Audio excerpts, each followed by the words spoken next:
नमस्कार, मी पंजाब डक हवामान अभ्यासक मुक्काम पोस्ट गुगळी धामणगाव तालुका शेलू जिल्हा परभणी. तर आता राज्यात पाऊस कुठं नेमका पडणार. तर सर्व शेतकऱ्याला सांगू इच्छितो की मागच्या अंदाजामध्ये सांगितलं होतं की राज्यात दररोज 2-2 दिवस वेगवेगळ्या भागात पाऊस पडणार आहे.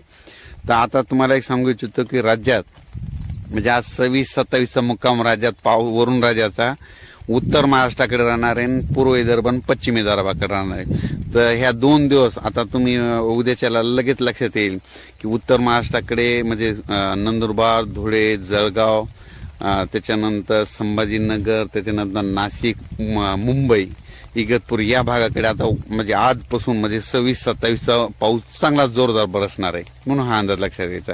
त्याच्यानंतर 26-27 आजचा मुक्काम वरून राज्याचा पूर्व विदर्भात देखील आणि पश्चिम विदर्भात देखील म्हणजे पूर्व विदर्भात 6 जिल्ह्यात देखील मुक्काम आहे, पश्चिम विदर्भातल्या 5 जिल्ह्यात देखील मुक्काम आहे आणि मराठवाडा इतर भागामध्ये रिमझिम पाऊस पडन, म्हणजे 1-2 तासाला लगेच उघडून लगेच सरी येत राहतील, म्हणून हा अंदाज लक्षात घ्यायचा.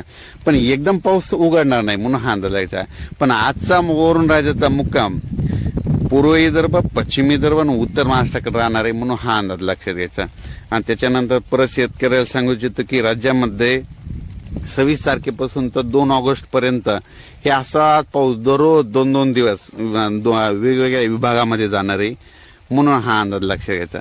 कारण परत शेतकऱ्याला सांगू इच्छितो शेतीची कामे जशी वेळ भेटेल तसे घ्या. कारण की काय झालं की सोयाबीन पिकावर पाणी खाणारी आळी आलेली म्हणजे हिरवी आळी आहे आणि ती पानं खात आहे, त्याच्यामुळे शेतकऱ्याच्या सोयाबीनचं खूप अतोनात नुकसान होत आहे. तर सर्व शेतकऱ्याला सांगू इच्छितो की जसं वेळ भेटेल तसं तुम्ही फवारण्या करून घ्या.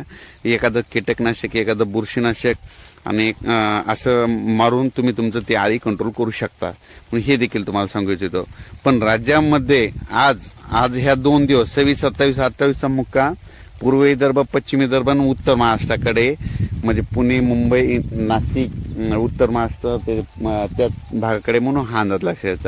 आणि परत राज्यातला परत दुसरा टप्पा जे पाऊस येणार आहे म्हणजे 30 जुलै, 31 आणि 1-2 ऑगस्टचा पुन्हा मराठवाड्याकडे पुन्हा पावसाचा टप्पा राहणार आहे. म्हणजे मराठवाडा, दक्षिण महाराष्ट्र, मध्य महाराष्ट्र ह्या भागाकडे दुसऱ्या टप्प्याचा पाऊस येणार आहे, म्हणून हा अंदाज लक्षात घ्यायचा.